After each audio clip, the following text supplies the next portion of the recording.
Celebrate करते हैं।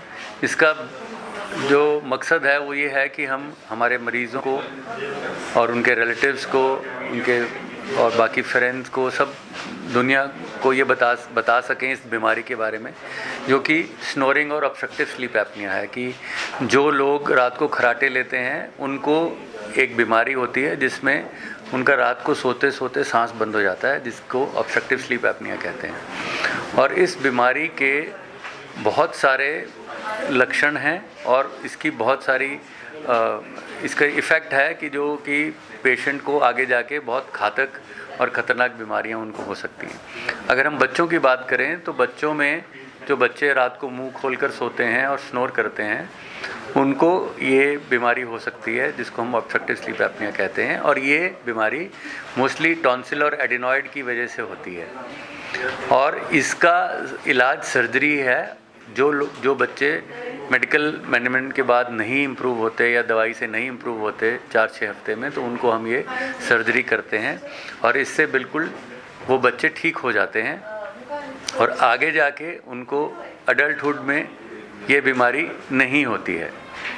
ये तो हो गया बच्चों के लिए। और एडल्ट्स में जो लोग रात को खर्राटे लेते हैं उन लोगों को दिन में नेक्स्ट डे मॉर्निंग या अगले दिन जिनको बहुत नींद आती है या दिन में एक्सेसिव नींद, कहीं भी बैठे बैठे सो जाते हैं, ट्रैवल करते सो जाते हैं, टीवी देखते, सिनेमा देखते सो जाते हैं, या कुछ लोग जो ड्राइव करते हैं उनको ड्राइव करते करते नींद आ जाती है और एक्सीडेंट होने का खतरा है।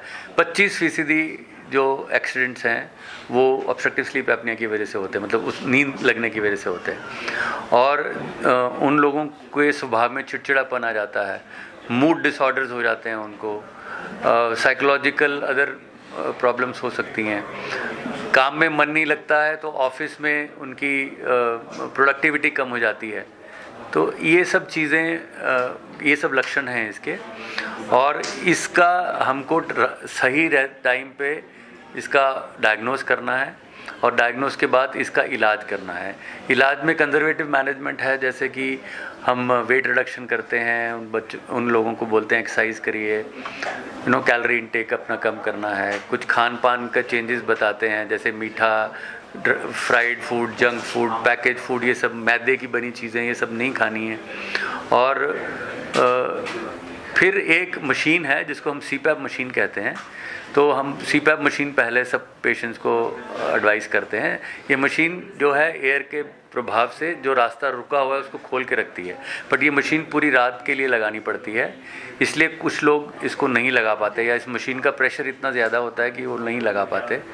और उन मरीज़ों के लिए फिर हम आगे उनके और टेस्ट करके कहाँ पे कौन सी सर्जरी कर सकते हैं उसके हिसाब से फिर उनको सर्जरीज करते हैं, जो कि नोज़ से लेके, तालुए से लेके, जीभ के पिछले हिस्से से लेके लारिंक्स तक 4-5 जगह पे इनका इफ़ेक्ट हो सकता है और उसके हिसाब से देख के सर्जरी प्लान करते हैं। हर पेशेंट के लिए अलग अलग तरह की सर्जरी होती है, कोई एक फिक्स सर्जरी नहीं कि यही सर्जरी होगी सबके लिए। तो ये इसका ट्रीटमेंट। डॉक्टर साहब, महिलाओं में ज़्यादा देखी गई है ये बीमारी या मर्दों में ज़्यादा देखी गई है? वैसे मर्दों में ज़्यादा देखी गई है, बट मेनोपॉज के बाद महिलाओं में भी ये बीमारी होने का चांस उतना ही है, उतना ही रिस्क है जितना मर्दों में। ये बीमारी बच्चों में भी होती है और बड़ों में भी होती है। बच्चों में इस बीमारी का मेन कारण है एडिनॉइड और टॉन्सिल्स, जो कि सांस के रास्ते में रुकावट करते हैं। और ये बच्चे खर्राटे लेते हैं रात को सोते हुए, बीच बीच में खर्राटे आने के साथ साथ इनकी नींद भी खुल जाती है, क्योंकि सडनली चोकिंग हो सकती है सांस के रास्ता बंद होने से।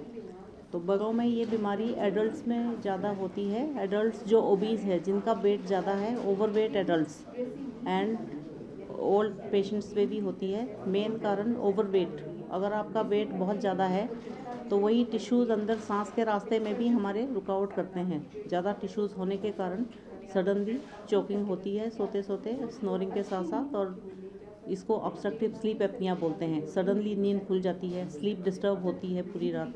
तो अगले दिन जैसे डॉक्टर संदीप बंसल ने बताया कि इसके क्या क्या इफ़ेक्ट्स हैं, हमारी स्लीप अगर ठीक नहीं है, बहुत सारे बॉडी के ऊपर साइड इफ़ेक्ट्स हैं ऑब्स्ट्रक्टिव स्लीप एपनिया से।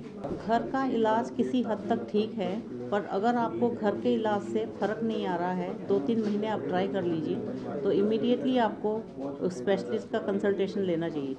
अपना गला चेक करवाइए, नाक चेक करवाइए, या फिर अपने चेस्ट फिजिशियन के पास उनसे ओपिनियन लीजिए कि मुझे क्यों ठीक सांस नहीं आ रहा है, मेरी क्या प्रॉब्लम है। तो हमें उसका बीमारी का कहीं ना कहीं जहाँ भी रुकावट है उसका पता लगाना बहुत ज़रूरी है।